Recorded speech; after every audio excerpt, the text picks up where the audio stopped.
Hi, and welcome back to another episode of Adoption Unfiltered. I'm adoptee Sarah Easterly, and I'm joined here by my usual co hosts, birth parent Kelsey Vandervliet Ranyard and adoptive parent Lori Holden. And we are so excited today to welcome to our show Haley Radke from the Adoptees On podcast. I feel like you probably don't need much of an introduction, Haley, but I want to give you one anyway for just to honor you.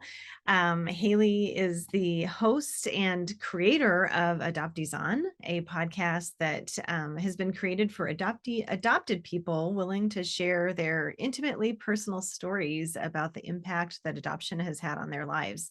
There have been almost 300 episodes produced to date. Just remarkable, Haley, and just a phenomenal resource. I can't recommend Adoptees On enough. I recommend it. I listen to it all the time for so much good adoptee-centered information and conversation.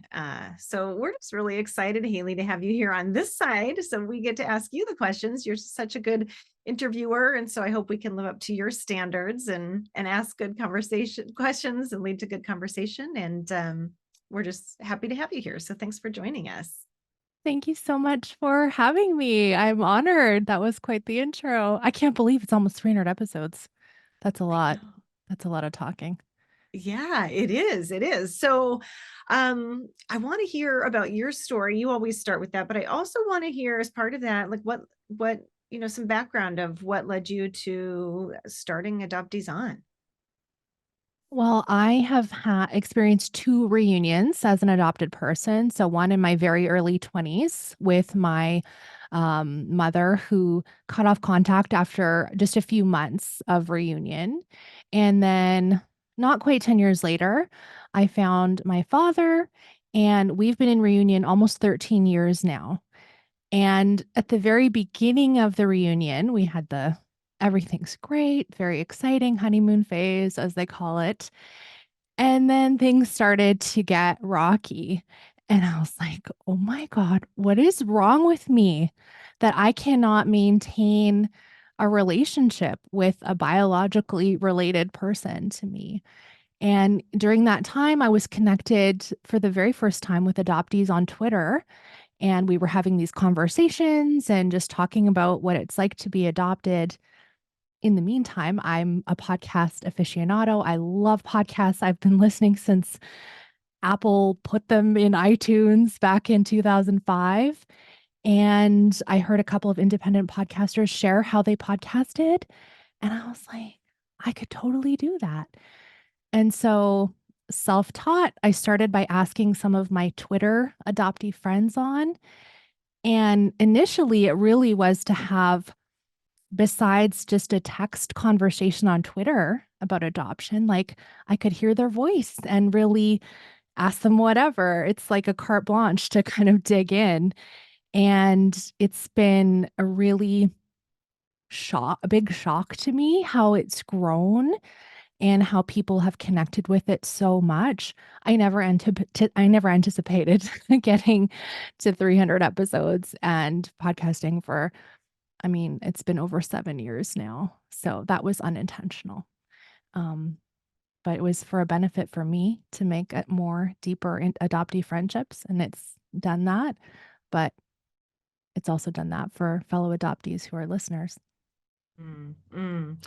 Well, and I think it's done that, and yeah, like you say, I mean, it's created community, and I think that you've done such a fantastic job of bringing on guests who really share a wide range of experiences, and then seeing the commonalities. I think that there's just so much normalization that happens through the listening of your show, and helping adoptees understand themselves, which is really significant. So, yeah, thank you so much for all of your work.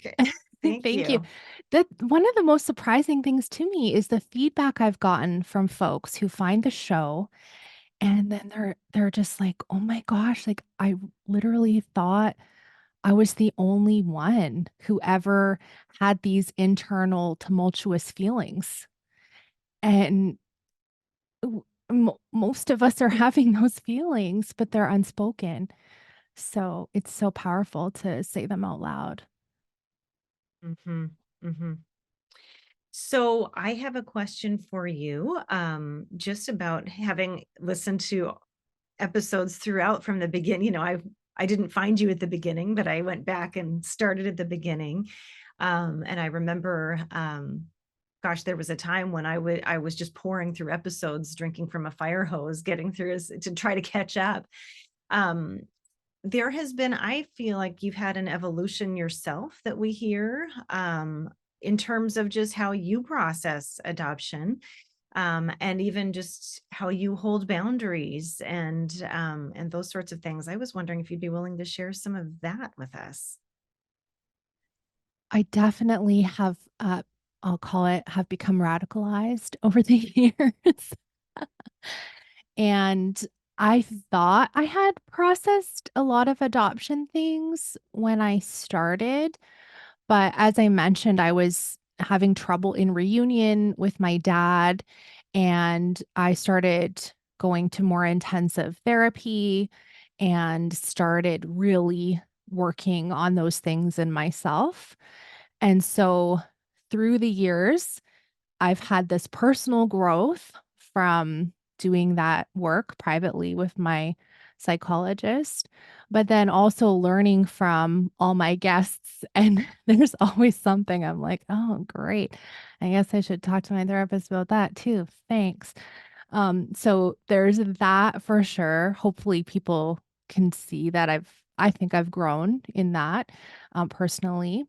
And then when it comes to advocacy for adopted people, I used to have a much different view of adoption that I do now. And the more adoptees I talk to, and I just really understand more and more the deep trauma that we've experienced from being separated from our origins and then subsequently adopted into a family where we now need to fit in. And so, not everyone will say it that way, but I believe every single adoptee and adoption are traumatic events that need to be worked on and healed from. And I say healed from, but I think that's just an ongoing process. There's not like an endpoint. Just like because we're human and we're always going to have stuff to be unpacking. So I came to it. I've only said this a few times, but in my early 20s, I mean, I was going to adopt. I had to pay back what was given to me. And ultimately, my husband and I went through classes on how to adopt and the whole process and all of those things. And as I was sitting in these classes with this adoption agency that still operates locally here, I was like, why are you pushing towards infant adoption? It was really eye-opening to me. And now I can look back and just be like, whoa, that was really messy and problematic. And I can't believe I was going to participate in that. And through my years and years of conversations and going to adoption conferences and learning and all of those things, now I see, like, really see the trouble in the industry. And I see the white supremacist of it all and the classist and the colonial, like, I see all of those problems. Um, it's tough. It's tough. And so that's why I'm calling myself a radicalized adoptee, because I am 100% for family preservation now. It's hard to unsee once you see. And nor do you really want to. It's not the goal. But I hear you and feel you 100%. So, um speaking of, I don't think that's that radicalized. I mean, I don't know, maybe are we in a bubble? Like, I think we are in a bubble. we're in a bubble.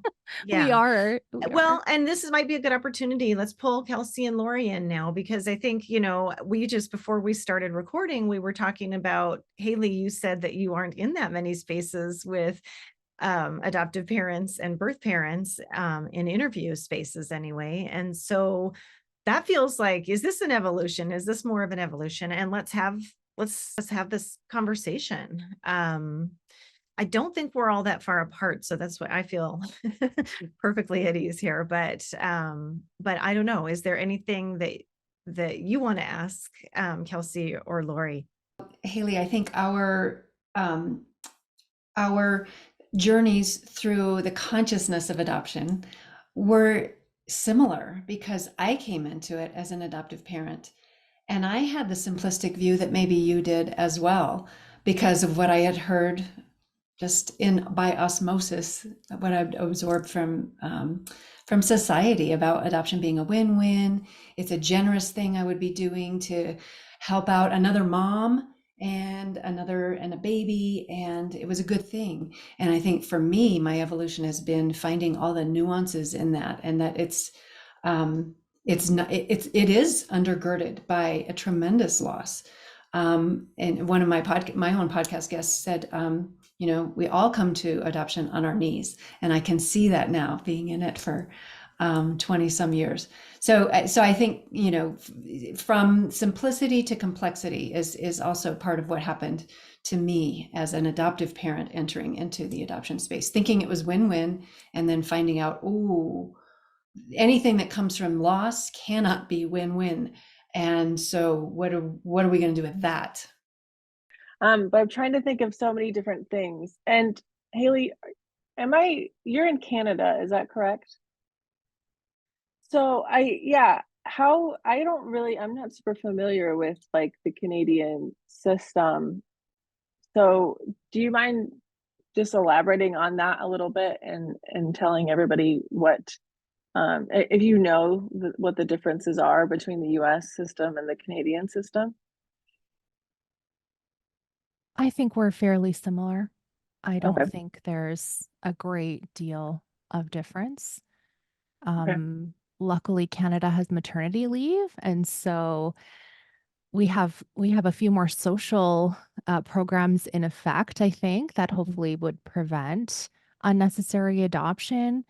Mhm. But besides that, we still have a lot of predatory practices happening here. And I don't know if you know, but Canada internationally adopts many, many babies from the United States. Yeah, I did know that. There's like a book or something on that. I haven't read it, but I was reading about it, and so I found that super interesting. I don't think many people think of, which is one of the classist, white supremacist, colonialism, roots, but people don't really realize, they don't see the United States as an output country. They see it as an input country, and so it's really interesting when you start looking at, and finding that, tracing those lines, and seeing where they lead. So yeah, interesting. So God, there's so many things I just want to ask, but yeah, do you see family preservation, I guess, how do you see that because right now where I see it is it's happening more on a micro level, and I guess, where do you see it going in the immediate future on a macro level? It's a pretty big question, but I mean, I don't know if you. Well, I think that's what we mean by upstream versus downstream practices, right? So, um, the story of like pulling the drowning people out of the bottom of the river, and these people just keep coming. And it's like, where are they falling in? And so, of course, all of these things are upstream practices like living wage, fair housing access, um, all the supports that folks need in place. So if there's an unexpected pregnancy, they feel supported enough to parent, and if that's their choice to parent.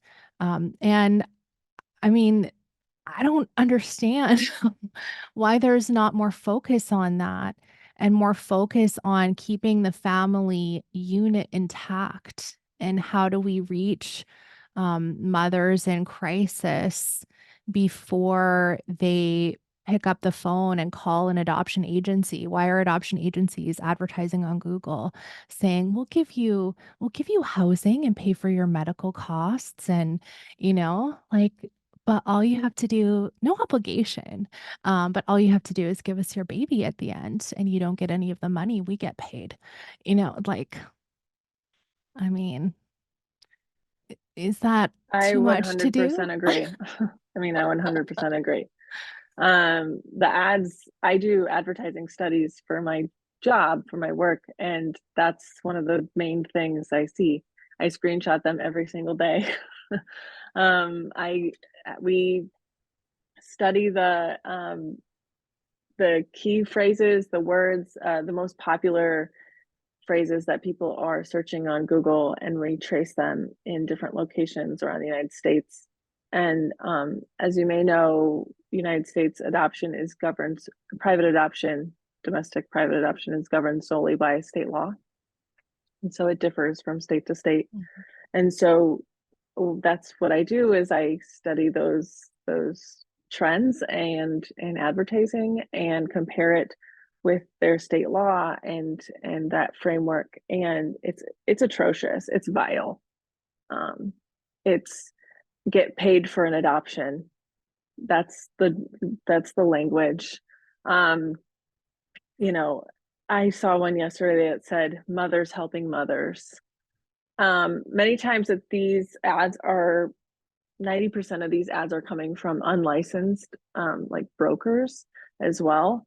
And so it's really hard for moms to even understand that these are places that you will never, they half the time are not operating within that loose state law framework to begin with. And so it's really hard to tackle all of that, and there's no federal basis for private adoption law in the United States, and so that's a precedent that has to be set.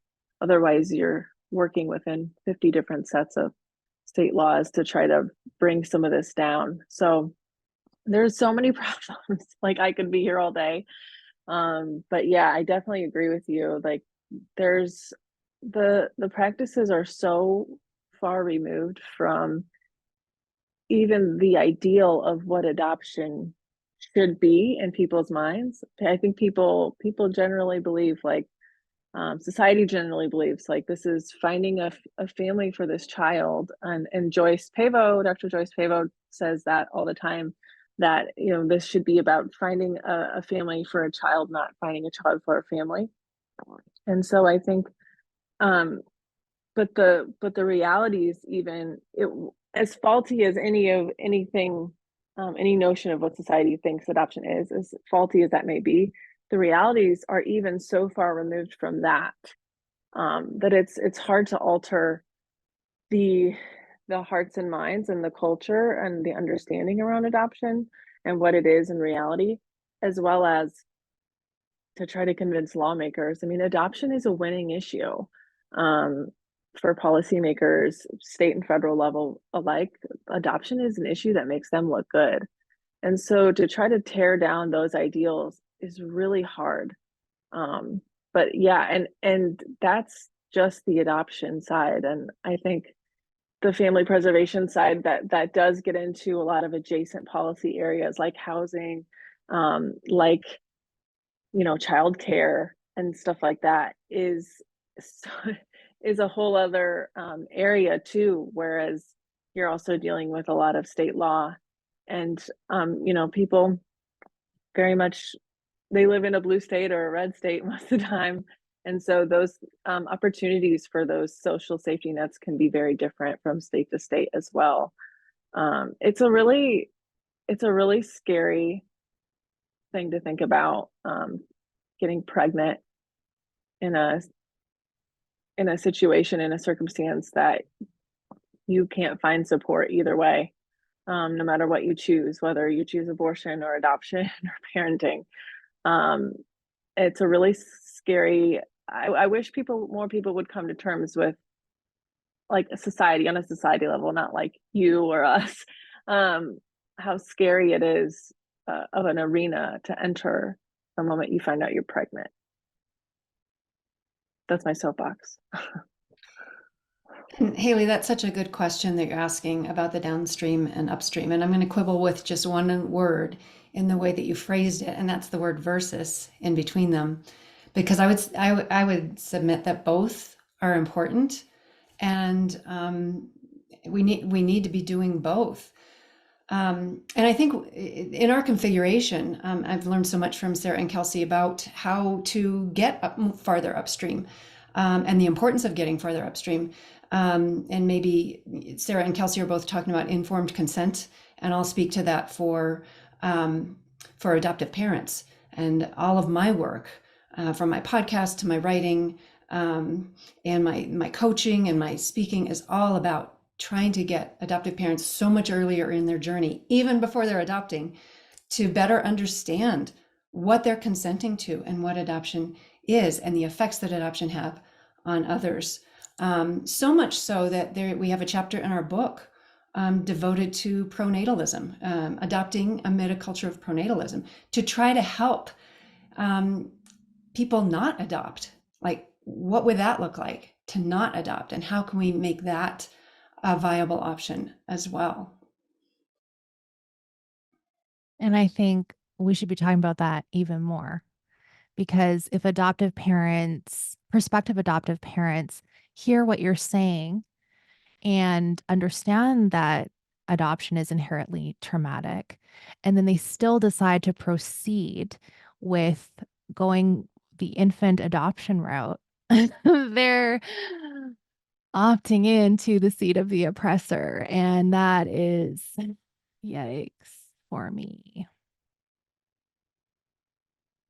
I have an article that I'm trying to get placed that's all about this. So hopefully by the time this airs, it will have a place, because that's exactly it. I mean, we're given informed consent in medical spaces, and some people proceed anyway, but they do so at a great peril. And and the doctors will tell them that, and they make them sign on the dotted line right then and there, right? Like, you are declining the service or the treatment we recommend because of this. So I think anyway, that's a topic I'm glad we're getting into, informed consent, and talking about that in this space more and more. You mentioned a word that stood out for me, Haley, and that is choice. If a birth parent chooses, and I do think this is not my idea, I've heard it said elsewhere, but just some people, some birth parents, and again, this is where that informed consent applies to birth parents, and they don't get the informed consent because are they really told that they're told your child's going to have a better life. They're told, they're told these, we know what they're told, they're told you're doing the right thing. You're doing the selfless thing. This is an act of love. They're not given that informed consent that, okay, when, 40 years, 50 years later, your child is going to be an adult, still hurting and still reeling from the effects of adoption in all new ways. And it's going to be a significant trauma. Would that make them make a different decision? Because some people, it is a choice. And I think for me, I have noticed sometimes when I get on my too far, I totally agree with you on family preservation. And sometimes I can get blinded by it, thinking that's what everybody wants. And I think that's my own way to kind of bypass the grief and pain of, it was a choice that someone made, like it or not. And so anyway, I just think the informed consent applies to both adoptive parents and birth parents, that they need to know what we go through as adoptees and have a sense of that, and and then please don't sign, please, are you going to sign on the dotted line still? Hopefully we're convincing a lot of people not to through that work. And I think that's what, listening to your show, Haley, offers, to any non-adopted listeners. We talked about how normalizing it is for adoptees, but anyone who's not an adoptee listening, I hope that they are walking away with a window in of, wow, this is not what I pictured. I don't know. Do you get that kind of feedback? Do you hear from non-adoptee listeners with that kind of feedback ever? Do you get that? I have, and I've heard from people in my personal life who've messaged me and said, "Oh my goodness, I was going to adopt and we're choosing not to now because of what we heard." But I want to kind of circle back and I want to ask Kelsey about this because I read your book, and I want to hear more about if you can give some thoughts on this, like the temporary crisis nature of it, like 2 years from now, your life could look so very different. And what is it like? Share or not, I don't know. It's too personal. But I'm curious about that. You're 7 years post placement, is that right? And you have another Yeah. child, if Yeah. I'm okay. So I guess I don't always agree that it's a temporary crisis. In a lot of the cases that I've seen, especially recently, and I don't do direct services. I don't do cases. I haven't worked in that direct service area of adoption in 3 years, I believe. But we do often hear people call our office quite a bit and ask about certain things and pertaining to their cases, and so we're seeing a lot of pretty severe substance use disorder, and also pretty debilitating mental illness, and yes, some things that would make someone not qualified and not a candidate for parenting anywhere in the near future. And I don't believe that's always a disqualifier. I think everything is very case by case. And it's such a sensitive topic. And I want to be aware of that as well.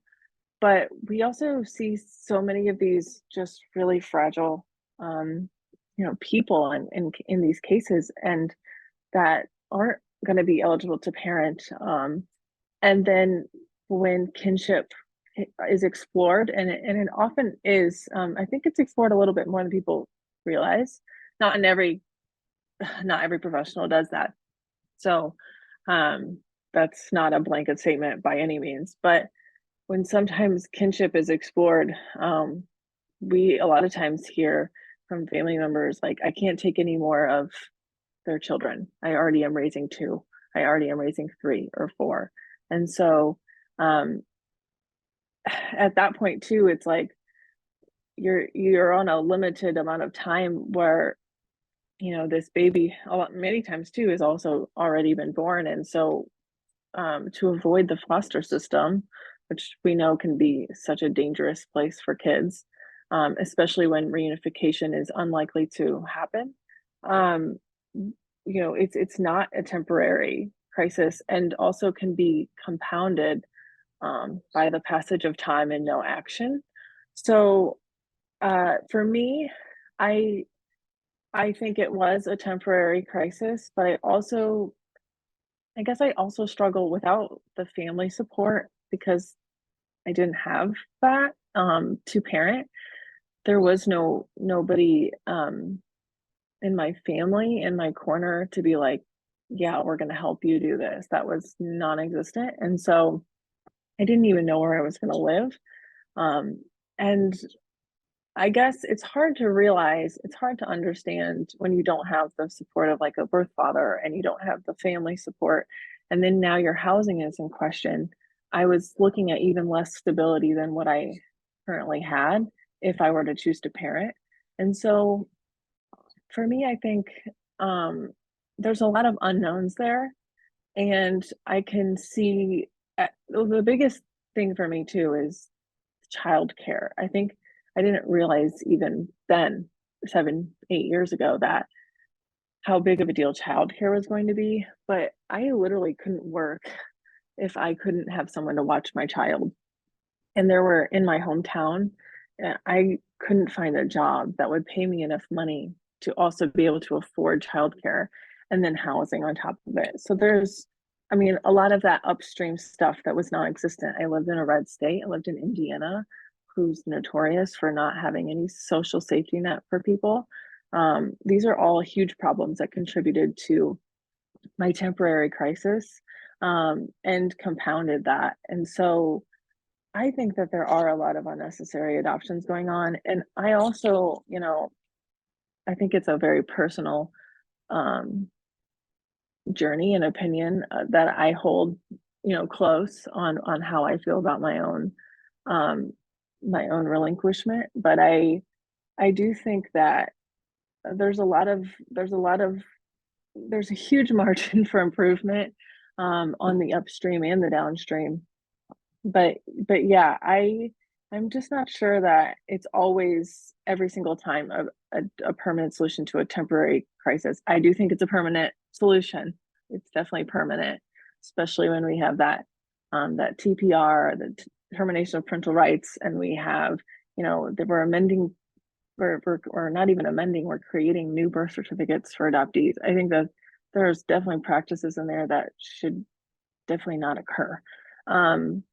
But yeah, I don't know. I definitely, it's something I like go back and forth on and I reflect on a lot. And I also look at the things like the turnaway study out of UCSF. Um, the researchers, I'm trying to remember her name, Diane Foster Green. I think that's her name. And then she works with Gretchen Sisson, who wrote Relinquishment, which is out. And they both have worked really hard to show about that. There's like that 4-year window or something that gets mentioned in Turnaway study, where 4 or 5 year window after um, after like a termination of a pregnancy and after relinquishment of a child and after parenting. um, they surveyed women over that window of time to see what changed for them in that time, and the results really varied. It took women that parented like that 5 year chunk of time to kind of get back on their feet. um, 5 years is a long time. And I'm not saying that it doesn't matter or that those, women shouldn't have parented or anything like that. But it's hard to see 5 years ahead. It's really hard. And especially when you don't have it together and you don't, you're trying to put to put the pieces together in such a vulnerable time, and they're just not, it's nothing's clicking for you. You're like, I don't have enough faith in myself and in my support system to see 5 years down the road, to see that, to know that I'm going to be okay. There's a lot of alarm there. So I definitely agree with you. Like, those support systems have to be present. A lot of times it's our own families that aren't going to offer that help, and that's really hard, especially if you've depended on your family for a lot. I know I'm kind of going off on a tangent. Well, thank you Yeah. for sharing that. Yeah. And there's an organization that I don't align with all of their views, but they train families to come alongside women in crisis, right? Like, that's the perfect example of that 5 years where you need to borrow someone else's support system in order to parent, so that you have folks to do childcare and get you housing, and so you can continue on in your studies or find better paying employment, all of those things. And like, where are the 2 million waiting and hopeful parents in that, filling that gap? Like, why does it take ownership over a child under your own roof, so you can be the parent? Why does it take that to get you in there, like be in with the people that are needing you right now, so you can all enjoy a family unit, whatever that looks like. Um, oh, that's so sad. It makes me so mad. Like it just makes me so mad. Yeah, Oh, I think that I mean, there's a lot of women like me, and there's a lot of women that had even less than me. And so, and I think my work, just going back to the upstream, downstream, my work, I do see as both kind of, it can be classed as both. Well, although, I'm not working directly in housing. I'm not right, but I'm trying to, regulate and restrict some of these practices that have just been allowed to like just go crazy, unregulated, and nobody's watching these things happen. I think our work was born out of, we get these calls, people call us. I mean, we never said call us if you have a problem, but they just did. And so now they do that. And so you see these cases happening right now. We have a case going on this week out of Utah. It's not even our case. It's cases we get called in to provide support to, and trying to get these women out of a situation to be able to parent. These things happen all the time. These are those micro cases, so I've helped women get their babies back. After relinquishment, and I I don't see family preservation as a counter view to our own. We just I think when you're in the trenches of it, you're like, I don't know if I'm upstream or downstream, but I'm knee deep in shit. And so you're like just trying to do what you can with what you have. And I wish there were so many more people in these trenches with us. And I also wish that family preservation, um, activists and advocates could also, we could find a way to all work together, because I feel like our goals are not that, they're not counter to each other by any means.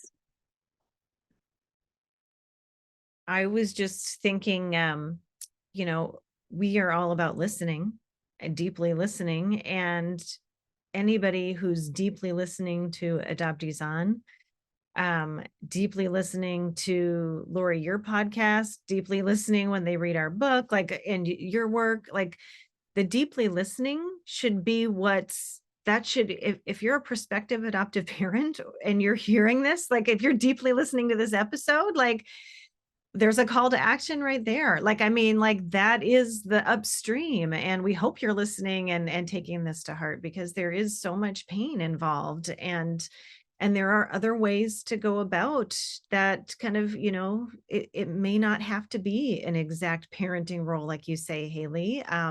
There's a lot of fulfillment. I have a lot of friends, and Lori, you wrote about them in our book, parenting by, not parenting by choice, child-free, not by choice, or by choice, who get a lot of fulfillment from those auntie roles or from those mentoring roles, and being, pillars of, wisdom and maturity in their communities. So there's a lot of fulfillment that can come from that. And again, that's just so important. I also was just reflecting, and Haley, I want to ask you about this, if you don't mind, if it's not getting too personal for you, but I think a lot of these situations where families are laying on pressure when we have an unwanted pregnancy, and let's say a partner who's not supportive as well, so that a woman's just feeling completely alone. But I think a lot of the kind of looking at that upstream is religious communities. And I think we've got to get out of this like either or, adoption or abortion, and one's holy, one's evil, like, because, and one, there's just kind of a soul lens on the suffering of the fetus, and no interest in knowing about the suffering that adoptees deal with. So I don't know, Haley, I'd love to hear your thoughts if you would be willing to go there. I know we're not supposed to talk religion and politics, but well, we're doing it. Yeah. well, you already know, and Kelsey's reference Gretchen Sisson's work, right? That adoption and abortion, that's not the dichotomy. It's it's, are you going to have your pregnancy or not? Like that's your first decision. So yeah, I mean, when I reference that organization that I didn't really align with other beliefs, it is a religious organization. And it came to my city. I was so excited to participate in it because in addition to family preservation at the like baby pregnancy level, it's also hopes to reduce the amount of kids going into foster care for temporary situations. And unfortunately, like I could not sign on to their statement of beliefs, which is like, great. Like, why are we still excluding people who could be serving these families? And it also impacts the decision of the parent in crisis, whether or not they're going to reach out to this organization if they're not religiously affiliated or aligned with them. So yeah, it's tough. I don't know. I have struggled with my faith over these years, and it's because of expressing countercultural beliefs about adoption in the church that was unwelcome. And so I mean, what can I say about that? Like, it's painful. Spiritual trauma is painful. And I really feel deeply for mothers who've been impacted in having a crisis pregnancy that is shamed and called sinful by the church and forced to lose the opportunity to parent in the name of religion. It's just abhorrent. Yes, it is. It is. And a lot of hurt in the church for us as adoptees as the result of that as well. So that I know Haley, but just we get that shame trickle down onto us, and it hurts. It's judges a big part of who we are and where we come from, and it's not right, and it's at odds with the messaging that is the Christian messaging. So I don't know. We don't have to go too deep on that, but yeah, I agree. I think I'd like to touch back on the adoptive parents' role too, is that some women are, because of reasons that Kelsey mentioned, and other reasons like generational trauma, needing to get their child away from some of what got them into where they are. I mean, I've heard stories of women who don't want their parents to help raise their child. They want to get that child to a safer place than they were raised in. So if there are going to be people who, even with informed consent, choose adoption as the best of their three options, if they have all three of those options available to them, the first one about the pregnancy and the second one about who's going to parent that baby, I think adoptive parents need to be able to, if as long as they're not doing anything that causes the relinquishment, that would mean by working with an ethical agency, that would mean, and a licensed agency, and not putting pressure on or having expectations. And I think that can be done. That can be done with mindfulness, with awareness, and with education about those things. If we're not causing that trauma, then we can learn early on to be containers for that grief. We can be working on our own stuff. We can be understanding of our child's need to have a full range of emotions about their own adoption over the developmental stages that they're going to have. We can be approachable when they want to talk about birth parents, their grief, their adoptedness, their fitting in or not fitting in, any of those things. This is one of the, in my own interviewing of a lot of adoptees, what I found is that sometimes what really makes the difference between an adequate adoptive parent, which means just good enough, and one that is really misses the mark is, are they approachable? Can they talk? Can they enter into the talking space about birth parents and adoption? Do they feel safe to their parent, to their child, to come with those? And so that is some of the work that I think needs to be done when adoption is chosen by a birth parent, is that we then take the baton to really see that child, nurture that child, and help do what we can to bring wholeness back to that child, integration and wholeness. Yeah, Haley, I'm wondering how you respond to that. Just I know you, I think you, I know you enough to know that might have given you some discomfort, and it's okay. We're okay for you to say that if it did. So I just want to give you a chance to Well, I speak got to your go mind. back to the beginning and say that I don't know that there can be an ethical adoption.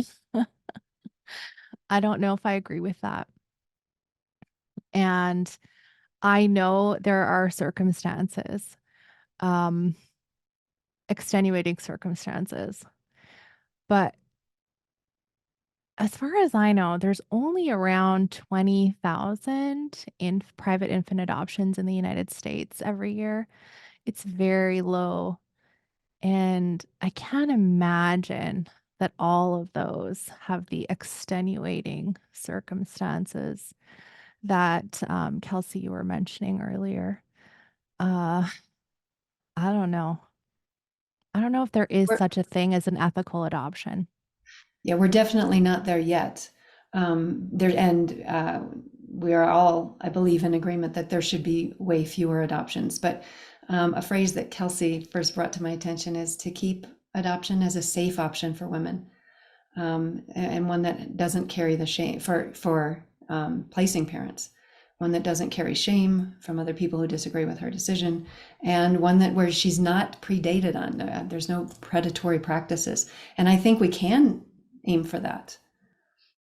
But it involves this. It will require this informed consent. It will require the shift that Joyce Pavo talks about, of that Kelsey mentioned. We don't find babies for homes. We find homes for children who actually need them. And it's okay if we disagree. I mean, that is like we do that often, and we take different stances. So appreciate you sharing your perspective, Haley, and Lori, of course, yours too. And I think that's what's great about being in this space. And I'm glad that you joined us, Haley. I feel like there's a lot more. I feel like, I'm watching the clock. It's time to wrap up, but I'm like, oh, I feel like there's so much more we could touch on to solve adoption, solve world problems. I think we could just keep going. And I hope that we do. I hope we have more conversations, recorded and not recorded. I hope other people do. I hope that we're inspiring a lot of just these things have to be hashed out from all different angles, so that that's how we creativity comes. That's the fruit of it, and thinking differently and finding new ways and new protocols and reforming the system. And that is something that I know, regardless of maybe our differences on some of these things, we have a common vision for reform, and deep change, and a lot more transparency. So yeah, anyway, Haley, I thank you, because I know this isn't something you do very often. And I love that you just stay a little bit in your podcaster role and ask some questions of us too, as part of being on our show. Is there anything that we didn't touch on that you'd like to make sure we do before we say goodbye? I don't want to let this line throw away. Kelsey, you mentioned wanting more people working together. What would you want to see from adopted people? And Lori, please answer too. From adopted people? Yeah. I feel like I've been trying to include adopted people in my legislative efforts. That's the little avenue I work in is in legislation, and so and also enforcement as well. And so one of the ways I did that was circulating the draft bill language before it was introduced in Congress, to two really well-known and well-respected adoptee groups and got their endorsements, and there was an option for them to suggest edits and changes. And so that's one of the ways that I am, but also I think this is something for not just adopted people, but just everybody, because I think that's really where our goals are with Adoption Unfiltered, is to, like, it's the large embrace of everybody. But I really would like to see people trying to really understand the industry, and not understand it so they can excuse it, but understand it so they can navigate it better, and not be duped by things. I think a lot of people, and I've done it too, so this is not like a finger pointing, but I think a lot of people they say, oh, it's the industry this, the industry that. And I I really want to caution people against using the industry as like the boogeyman. We can understand it, we can figure it out, we can, and I think you have to, if you want to dismantle anything, you have to figure out how things tick. And that's one of the things that I do in my work as well. We've figured out, it's taken years, but we've done a ton of research and have a ton of conversations with people in different states to figure out the legal frameworks of things, what's the precedent, there are some things happening in some states that they are not rooted in statutes, they're rooted in precedent. And so you can't find those kind of things on the internet. You have to talk to those attorneys that are working in those states. One of those things is Arkansas pre-birth consents are allowed to be utilized in Arkansas, but that's not something rooted in state law. That's something that they've just been doing, and there's nothing that says they can't. It's a court recognized precedent. So I wish there was a more willingness to understand those intricacies of the industry, and I try to educate, and I know there's other people that do it as well. I love going to like the Adoptees United, the Zooms that they do, and pretty much monthly they do one. I think it's really interesting. I think we have to move away from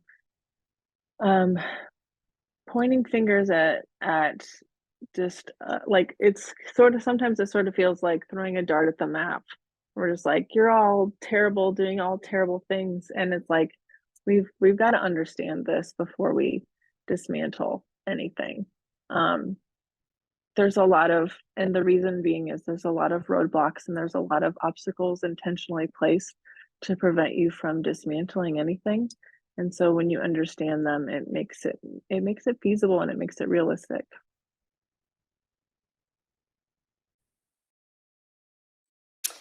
I can come up with a lot of answers to your question about what I want for adoptees. And that would be for people like me, adoptive parents and pre-adoptive parents, to listen more to the full range of adoptee experiences, not just the ones that they like because it was a happy adoptee. But what do I want from them? It's hard to say, because I think I benefited so much already from emotional labor that adoptees have done.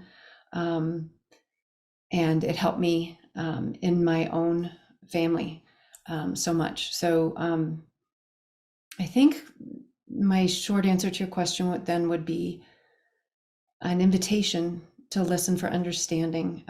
We talk about in our book, we wanted to introduce ourselves to ourselves. I wanted to introduce adoptive parents to themselves, to figure out why we tick the way we tick, to use some of Kelsey's language. But I also was writing with the idea of explaining ourselves, introducing ourselves to birth parents, why we do what we do regarding birth parents, why we do what we do regarding adoptees.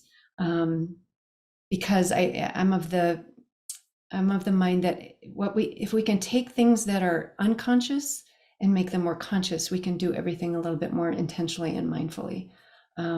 So it would be just an invitation that doesn't have to be taken, to listen for understanding. Do I get to answer?